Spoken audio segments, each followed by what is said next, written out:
Hello everyone, welcome to win the race. हम लोग class 9 की हिस्ट्री चैप्टर 4 कर रहे हैं और ये आपका थर्ड पार्ट है। इसमें अभी हम लोग शुरू करेंगे ये topic rebellion in the forest. Rebel का मतलब क्या होता है? किसी के अगेंस्ट में जाना या फिर ऑपोजिशन में खड़े हो जाना। राइज इन ऑपोजिशन है ना, उसका विरोध करना। In many parts of India and across the world, forest communities rebelled against the changes that were being imposed on them. तो इंडिया के बहुत सारे हिस्सों में और पूरे वर्ल्ड में बहुत सारे प्लेसेस में जो फॉरेस्ट की कम्युनिटी थी उन्होंने जो है अब विरोध करने लगे। वो लोग जो है विरोध करने लगे कुछ कुछ चीज़ें जो उनके ऊपर लागू हो रही थी उन सब पे। The leaders of these movement against the British like Sidhu and Kanu in the Santhal Pargana, Birsa Munda of Chota Nagpur और Alluri Sitarama Raju and Andhra Pradesh of Andhra Pradesh are still remembered today in songs and stories. We will now discuss in detail one such rebellion which took place in the kingdom of Bastar in 1910. तो देखिए हम बहुत सारे ऐसे जो forest communities थे उनके जो लीडर्स थे, जैसे कि झारखंड में सिद्धू कानू वगैरह थे, संथाल परगना के ये लोग थे, बिरसा मुंडा छोटा नागपुर और सीतारामन राजू आंध्र प्रदेश के। इनको अभी भी बहुत सारे सॉन्ग्स और स्टोरीज़ के द्वारा याद किया जाता है, क्योंकि ये लोग जो थे उन पे जो कुछ भी रूल्स रेगुलेशन थोपे जा रहे थे उनको उनके ये विरोध कर रहे थे। ठीक है, तो हम लोग एक ऐसी स्टोरी हम लोग बस्तार किंगडम ऑफ बस्तार 1910 का एक केस हम लोग पढ़ेंगे।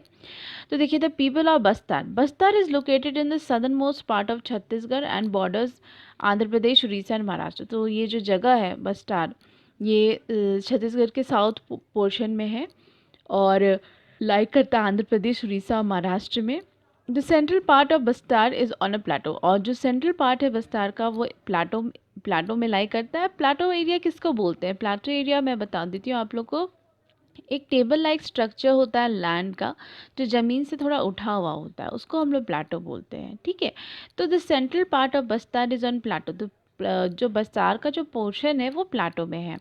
To the north of this plateau is the Chhattisgarh plain and to south is the Godavari plain. North में छत्तीसगढ़ प्लेन है और साउथ में गोदावरी प्लेन है। The river Indravati winds across Bastar east to west. तो जो रिवर है इंद्रावती और उसका विंड वो ईस्ट वेस्ट बहती है। A number of different communities live in Bastar such as Maria and Muria Gond, Dhurwas, Bhatras and Halbas. तो ये सारे जो है कम्युनिटीज़ यहाँ पे बसती हैं। They speak different languages but share common custom and belief. ये अलग अलग लैंग्वेजेस बोलते हैं लेकिन इनके बिलीफ और कस्टम एक ही है। The people of Bastar believed that each village was given its land by the earth and in return they'd look after the earth by making some offering at each agriculture festival. तो जो लोग थे people of बस्तार, उनका believe ये था कि each village जो है उनको ज़मीन दिया गया है और उसके बदले में उनको जो है अर्थ को कुछ एग्रीकल्चर ऑफरिंग देना है। ठीक है, कोई एग्रीकल्चरल फेस्टिवल में। यहाँ पर देखिए एक यहाँ पर पिक्चर दिया हुआ है, या फिगर 19 में army camp in Bastar. Army एक कैंप लगाई हुई है बस्तार में 1910 में। This photograph of an army camp was taken in Bastar in 1910। The army move with 10 cooks and soldiers. Here a sepoy is guarding the camp against rebel. यहाँ पर एक सपॉय है जो कि ये जो कैंप है उसको गार्ड कर रहा है। ठीक है, आर्मी को तो इधर से उधर जाना पड़ता था, ये एक आर्मी है जो कि इधर उधर जाती थी बस्तान में, अपना तंबू गाड़ करके वहाँ पर थी। ठीक है, तो देखिए यहाँ पर बोला जा रहा है, यहाँ पे जो सेंटेंस हम लोग ने पढ़ा अभी कि जो बस्तार के लोग थे उनका बिलीव था कि हम लोग को लैंड जो है अर्थ के द्वारा दी गई है और इसके बदले हम लोग को कुछ ऑफरिंग करना है, एग्रीकल्चर ऑफरिंग है ना, एग्रीकल्चर फेस्टिवल में।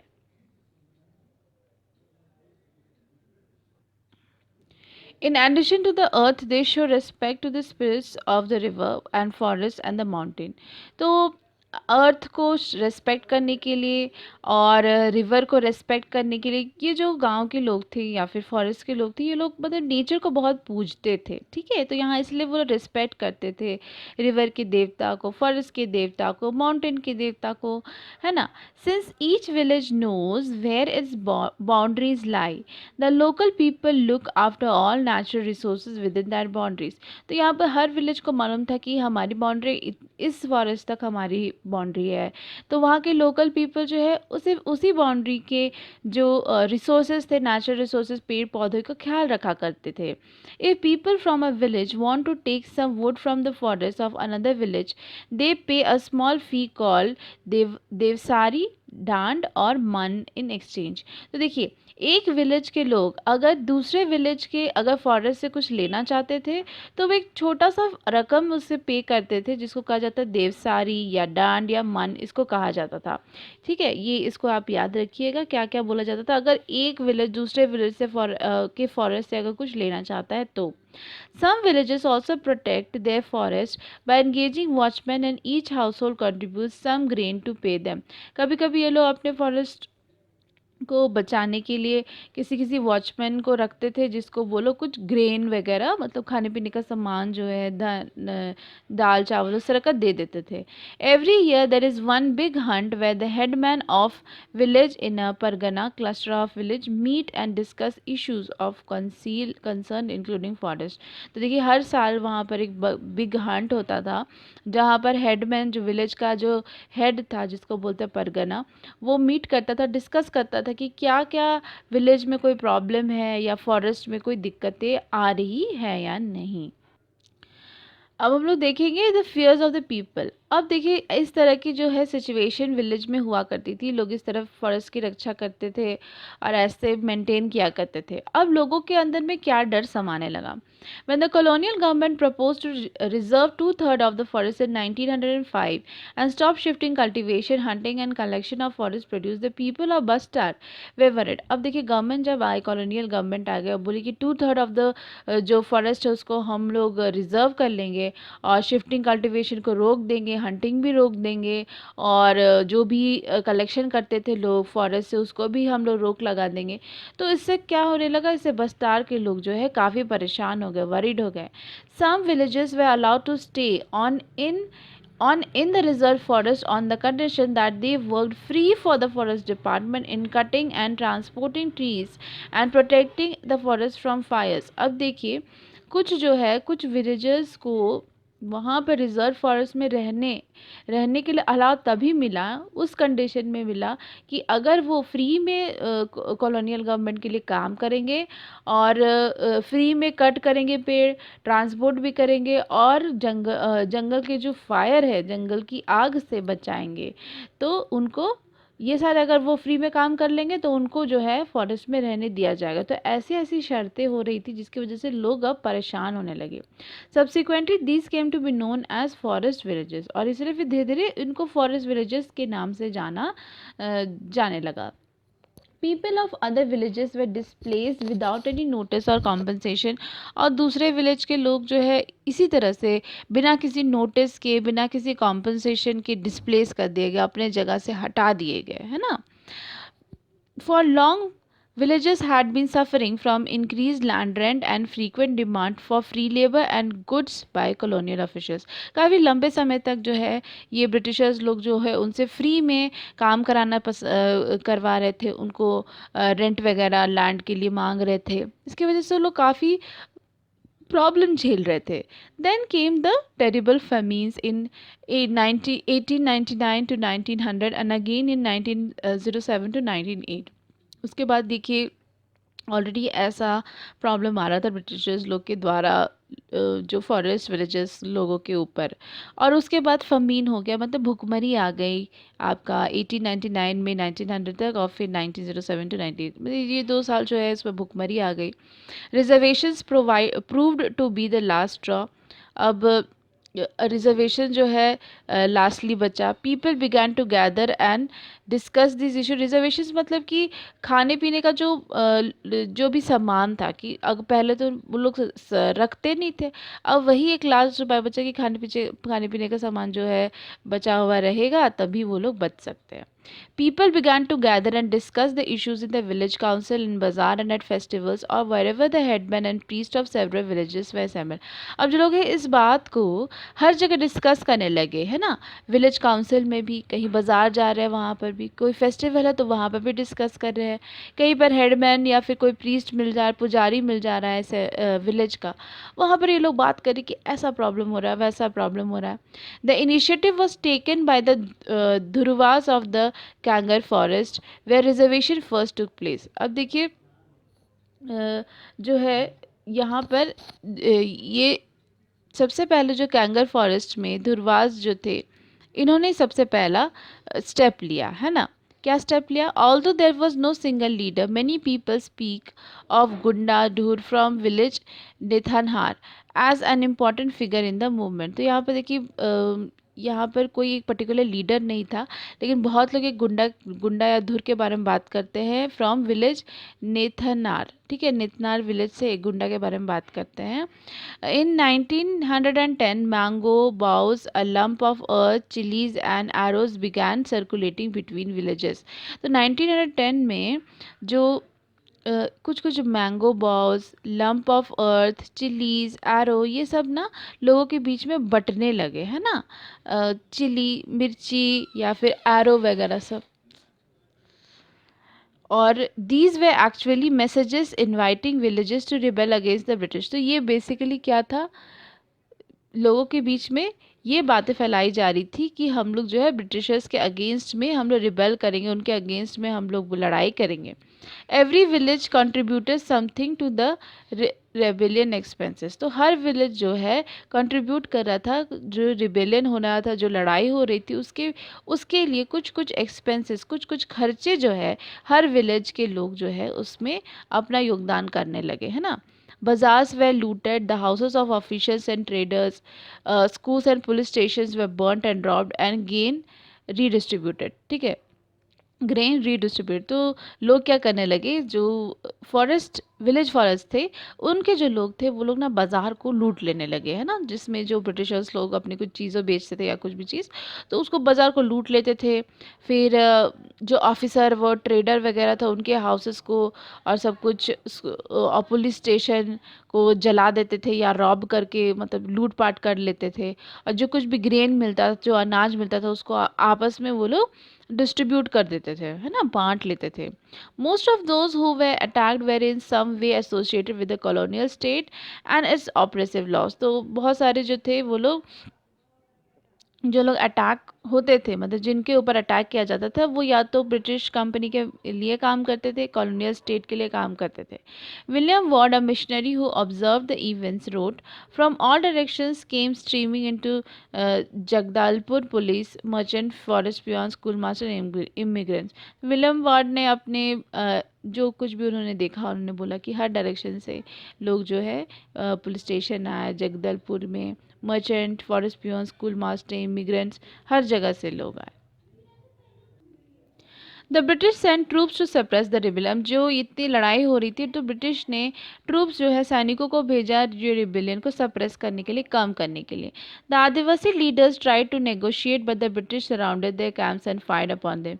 आदिवासी लीडर ने बोला नेगोशिएट करने के लिए, लेकिन ब्रिटिशर्स लोग ने क्या किया, पूरा कैंप को और उनका जो है आदिवासी को सबको जला दिया, है ना, फायर कर दिया, मार दिया। After that they March through the villages, flogging and punishing those who had taken part in the rebellion. उसके बाद जो है उन लोगों ने लोगों के ऊपर क्या करने लगे, वो मार्च करके लोगों के पास जाने लगे, विलेज पीपल लोगों के बारे में के पास जाने लगे, उनको फ्लॉगिंग का मतलब उनको पनिशमेंट देने लगे। और कि जो जो इस रेबेलियन में पार्टिसिपेट किया, जो इस लड़ाई में पार्टिसिपेट किया, हम उसको बहुत ही कठिन सजा दे के। Most villages were deserted as people fled into jungles, तो बहुत सारे विलेजेस लोग जो है जंगल में भाग गए। It took 3 months, that is February to May, for the British to regain control, पर 3 महीना लगा ब्रिटिशर्स को पूरे कंट्रोल में हर चीज़ को लाने के लिए, जो भी लड़ाई वगैरह हो रही थी। However they never manage to capture Gunda Dhur, लेकिन वो लोग कभी भी जो गुंडा धुर जो एक गुंडा था उसको कभी भी वो लोग पकड़ नहीं पाए। In a major victory for the rebel, work on reservation was temporary suspended, और फिर उसके बाद जो रिजर्वेशन का जो काम था वो टेम्प्रेरी सस्पेंड कर दिया गया।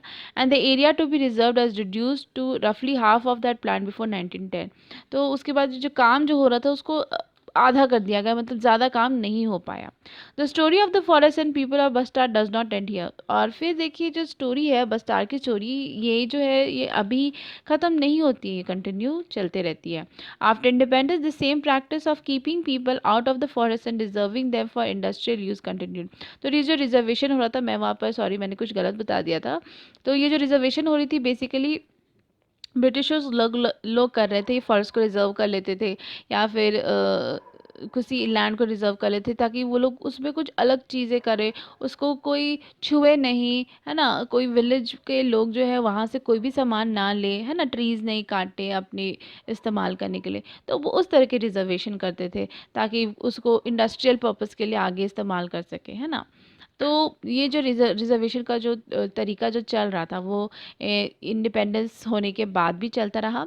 इन the 1970s the world bank propose that 4,600 hectares of natural sal forest should be replace by tropical pine to provide pulp for the paper industry. अब देखिए उसके बाद 1970 में वर्ल्ड बैंक ने बोला कि 4,600 हेक्टेयर का जो नेचुरल साल फॉरेस्ट है उसको पूरा काट करके, साल का जो जंगल है उसको पूरा काट करके उसमें ट्रॉपिकल पाइन लगा दिया जाए, ताकि जो पेपर का इंडस्ट्री को जो डिमांड है पेपर, है ना, जो उसको जो चीज़ चाहिए वो उसको मिल जाए पेपर इंडस्ट्री को। It was only after protest by local environmentalist that the project was stop. ये तभी फिर पॉसिबल हुआ जब लोकल इन्वायरमेंटलिस्ट थे बहुत सारे, वो बोले कि नहीं, साल का पेड़ नहीं, साल का जो जंगल है वो नहीं काटी जानी चाहिए, और तभी जा कर के फिर ये प्रोजेक्ट को रोका गया। ठीक है, वरना द वर्ल्ड बैंक ने बोल दिया था कि ये पूरा जो साल का पेड़ काटिए और उसमें पाइन ट्री लगाइए ताकि पेपर के लिए पेपर इंडस्ट्री के लिए उनको जो है ट्री अवेलेबल कराया जा सके। Let us now go to another part of Asia, Indonesia and see what was happening there over the same period.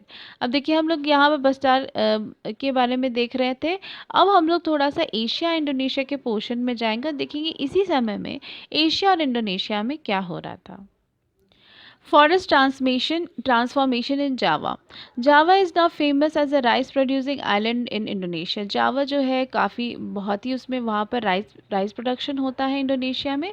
But once upon a time it was covered mostly with forest, लेकिन एक बार वो पूरे forest से cover था। The colonial power in Indonesia were in Dutch, and as we see there were many similarities in the laws for forest control in Indonesia and India. तो देखिए वहाँ पर कॉलोनियल पावर भी था, और कौन सा कॉलोनियल पावर था, डच था, ब्रिटिश नहीं, है ना। और हम लोग देखते हैं देर वे बहुत वहाँ पर भी इसी तरह के सिमिलैरिटीज़ थे जो कि इंडोनेशिया में पूरे फॉरेस्ट को कंट्रोल किए जा रहे थे। Java in Indonesia is where the Dutch started forest management like the British. They wanted timber from Java to build ship. तो देखिए ब्रिटिशर्स की तरह जो डच भी थे वो भी यहाँ पर फॉरेस्ट में मैनेजमेंट अपने तरीके से चाह रहे थे, ताकि फॉरेस्ट में जो भी वो लोग पेड़ लगाए वो अपने शिप बिल्डिंग में उसका इस्तेमाल कर सके।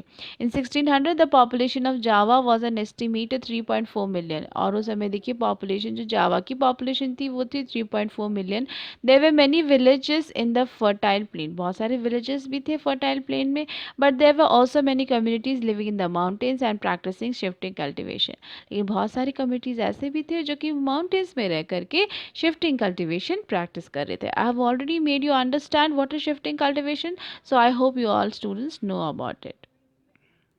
The wood cutters of Java, है ना, जो वुड कटर जो लोग थे जावा के, उसके बारे में पढ़ेंगे हम लोग। The Kalangs of Java were a community of skilled forest cutter and shifting cultivators. तो कलंग जो एक कलंग्स जो थे, है ना, जावा की, वो ये एक कम्युनिटी थी जो बहुत ही स्किल्ड थी। फॉरेस्ट वुड कटर लोग थे, ठीक है, पेड़ काटा करते थे और शिफ्टिंग कल्टीवेशन किया करते थे। They were so valuable that in 1755 when the Mataram kingdom of Java split, the 600 Kalang family were equally divided between the two kingdoms। तो देखिए ये बहुत ही वैल्यूबल थे। 1755 में जब माताराम किंगडम जावा का जब स्प्लिट हुआ, टुकड़े टुकड़े हो गया, तो 6000 कलांग फैमिली जो थे वो इक्वली डिवाइड हो गए दो किंगडम में। Without their expertise, it would have been difficult to harvest teak and for the kings to build their palaces। अब राजाओं के लिए बहुत मुश्किल हो जाता अगर उनको वो लोग नहीं लेते, और जो टीक को यूज़ नहीं कर पाते, अगर इनका हेल्प नहीं लेते तो वो लोग टीक को यूज़ नहीं कर पाते अपने पैलेसेस बिल्ड करने के लिए। When the Dutch began to gain control over the forest in 18th century, they tried to make Kalangs work under them। अब क्या होने लगा यहाँ पर, तो इन कलंक को कौन काम करवाता था? राजा लोग काम कराते थे। अब जब डच लोग आ गए थे, वो लोग कलंक को अपने लिए काम कराने लगे। In 1770, the Kalangs resisted by attacking a Dutch fort at Joanna, but the uprising was suppressed। तो देखिए कलंग्स भी अब काफ़ी परेशान हो गए थे, क्योंकि डच जो है वो फोर्स किया करते थे, जैसे ब्रिटिशर्स लोग फोर्स किया करते थे। तो फिर इस वजह से डच जो कलंग्स थे वो भी डच के अगेंस्ट में वो लोग हो गए, और फिर उन्होंने डच को अटैक किया जोआना फोर्ट में। लेकिन फिर उन लोग को सप्रेस कर दिया गया, उनको दबा दिया गया, उनके जो भी लड़ाई को। Dutch scientific forestry in the 19th century, when it became important to control territory and not just people, the Dutch enacted forest laws in Java restricting villages access to forest। तो देखिए 19th सेंचुरी में जब जब जब ये important बन गया territory का, and was not people, the Dutch एनाक्टेड forest law. तो उस समय पता है डच लोगों ने फॉरेस्ट लॉ जो है जावा में एनैक्ट कर लिया, है ना, restricting villages access to forest. तो यहाँ पर भी ब्रिटिशर्स की तरह इन लोगों ने, डच पीपल ने, जो विलेजर्स हो उनको फॉरेस्ट में उनकी चीज़ों को लेने से मना कर दिया, जो वो पहले किया करते थे। Now wood could only be cut for specified purposes like making river boat और constructing houses, and only from specific forest under close supervision. तो देखिए अब जो है पेड़ जो है तभी कटी जा रही थी, जो मतलब गवर्नमेंट चाह रही थी, तो रिवर बोट के लिए या घर बनाने के लिए काटी जा रही थी। और बहुत ही स्पेसिफिक सुपरविजन हो रहा था, बहुत ही ध्यान दिया जा रहा था कि कौन क्या कर रहा है, कोई इलीगली तो नहीं काट रहा उस तरीके से। Villages way punish for grazing cattle in young strands. और विलेजर्स को पनिश किया जाता था अगर वो ऐसे ही अपने जानवरों को चरने के लिए जंगलों में छोड़ दिया करते थे। Transporting wood without a permit और travelling on forest road with horse carts और कैटल। और अगर वो लोग ट्रांसपोर्ट कर रहे हैं वुड बिना किसी परमिट के, या ट्रैवल कर रहे हैं फॉरेस्ट में, है ना, या अपने हॉर्स और कैटल, तो उनको भी पनिश किया जाता था। As in India, the need to manage forest for ship building and railways led to the introduction of forest service. तो देखिए यहाँ पर फॉरेस्ट सर्विस का फिर इंट्रोडक्शन हो जाता है इन 1882। 2,80,000 स्लीपर्स व एक्सपोर्टेड फ्रॉम जावा अलोन। जो स्लीपर्स मैंने बताया था आप लोग को ऑलरेडी, वो रेल की पटरियों में लगता था लकड़ी का, तो वो जावा से अलोन जो है 2 लाख जो 2,80,000 जो स्लीपर्स बनाया गया। However all this required labour to cut the trees, transport the log and prepare the sleepers. तो इन सब काम को, इतने सारे स्लीपर्स बनाने के लिए कई सारे लेबर लगे और उसको ट्रांसपोर्ट किया गया, है ना। The Dutch first impose rents on land being cultivated in the forest and then exempted some villages from these rent if they worked collectively to provide free labor and buffaloes for cutting and transporting timber। तो देखिए यहाँ पर जो Dutch थे पहले उन्होंने क्या किया, पहले इंपोर्ट किया रेंट लैंड पे, है ना, rent on land being cultivated in the forest and then exempted some, फिर लोगों को निकाल दिया कुछ विलेजेस को, फिर इस रेंट से निवारण दे दिया कि आपको रेंट तभी नहीं देना पड़ेगा अगर आप फ्री में जो है लेबर काम करेंगे, कट वट कर देंगे पेड़ सबको, ट्रांसपोर्ट कर देंगे टिम्बर को, तब आप आराम से बिना रेंट दिए रह सकते हैं।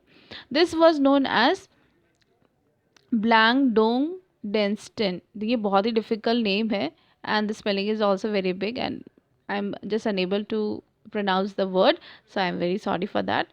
Later, instead of rent exemption, forest villagers were given small wages, but their right to cultivate forest land were restricted.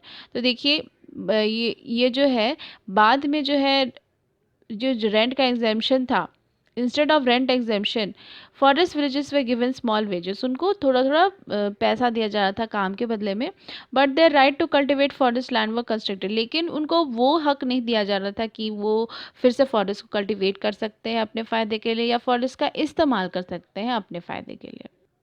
अब है सामिस चैलेंज। सामिस चैलेंज में देखेंगे around 1890 Surontiko Samin of Randublatung village, a teak forest village, began questioning state ownership of the forest.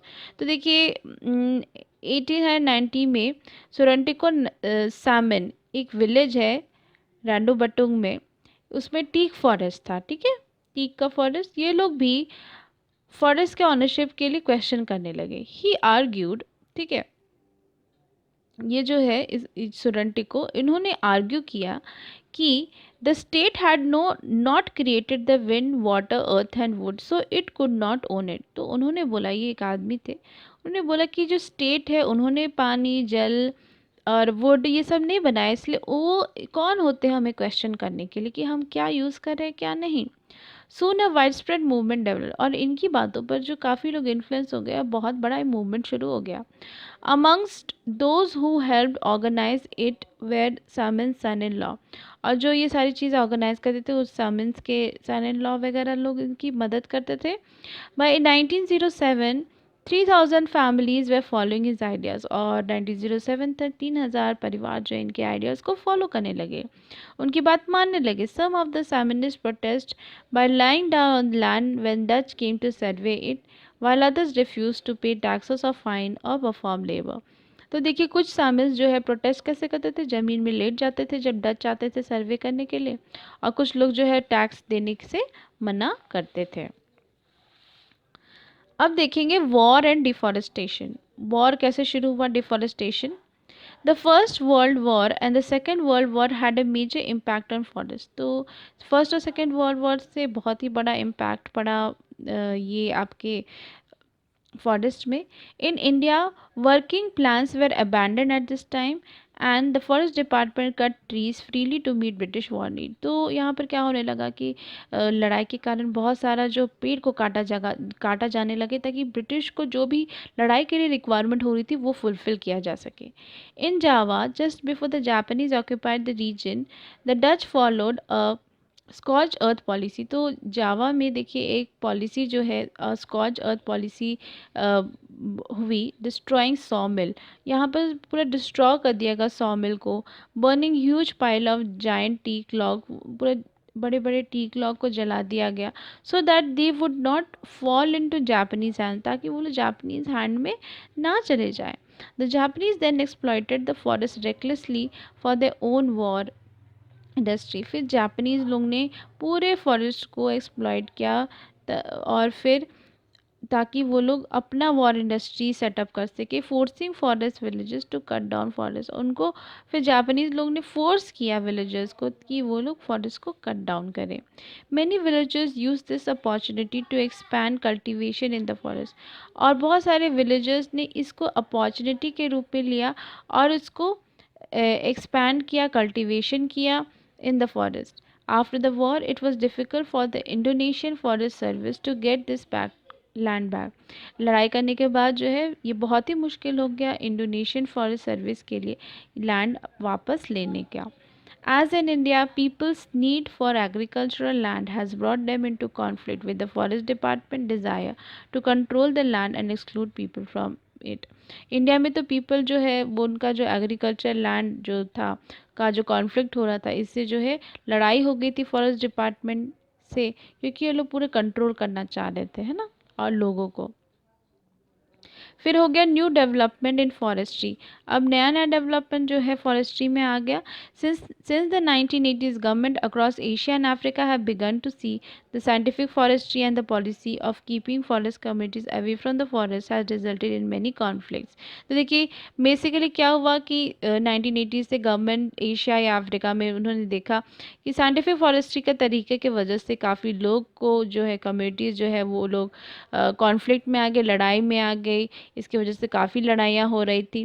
Conservation of forest rather than collecting timber has become more important goal. तो अब जो है conservation of forest पे ज़्यादा ध्यान देने लगे लोग rather than collecting timber. The government has recognized that in order to meet this goal, the people who live near the forest must be involved. तो ये गवर्नमेंट ने देखा, रिकॉग्नाइज किया कि इस गोल को अचीव करने के लिए पीपल जो लोग फॉरेस्ट के बगल में हैं उनको इन्वॉल्व करना चाहिए। In many cases across India from Mizoram to Kerala dense forests have survived only because villagers protected them in sacred groves known as sarnas, Devarakudu, Kanrai etcetera. और बहुत सारी जगह में जैसे कि मिज़ोरम या केरला में जहाँ पर डेंस फॉरेस्ट तभी बच सका क्योंकि वहाँ के विलेजेस लोगों ने इसको प्रोटेक्ट किया, जिसको सरनाज या ये अलग अलग नाम से जाने जाते हैं। इनके जो प्रोटेक्शन करने के ग्रोव्स जो है मतलब कि जो पेड़ पौधे का जो लगाने का जो जगह है। Some villagers have been patrolling their own forests with each household taking it in turns instead of leaving it to the forest guard। और कुछ कुछ विलेजर्स लोग तो इतने अच्छे थे कि वो लोग अपने फॉरेस्ट का रक्षा करने खुद ही पेट्रोलिंग करते थे, खुद ही जाकर स्ट्रॉल केयर कर लेते अपनी फैमिली के साथ, देख लिया करते कि कोई गवर्नमेंट वाला ऑफिशियल तो नहीं पेड़ काट रहा है ना। फॉरेस्ट गार्ड कोई हवाले नहीं छोड़ते थे। Local forest communities and environmentalist today are thinking of different forms of forest management. और जो लोकल फॉरेस्ट है कम्युनिटीज़ या एनवायरमेंटलिस्ट है आज भी बहुत सारे तरीके सोचते रहते हैं ताकि फॉरेस्ट को किस तरह से मैनेज किया जा सके। यहाँ पर देखिए फिगर 24 में लॉग यार्ड इन रेमबैग अंडर डच कॉलोनियल रूल। तो कॉलोनियल रूल जो डच के अंडर में देखिए कितने सारे लोग जो है काम कर रहे हैं, टिम्बर को काट रहे हैं। यहाँ पर एक पिक्चर यहाँ दिया है 2.3 में Indian mutinies board war timber sleepers pile on Shule pagoda ready for shipment. तो यहाँ पर जो है इतने सारे जो स्लीपर्स बना दिए गए हैं ताकि उसको एक जगह से दूसरी जगह ले जाया जाए। So in this way, we have come towards the end of the chapter. Hope you all have understood. I request all the students to go through the video and go through all the videos part 1, part 2 and part 3 for revising the full chapter. Thank you.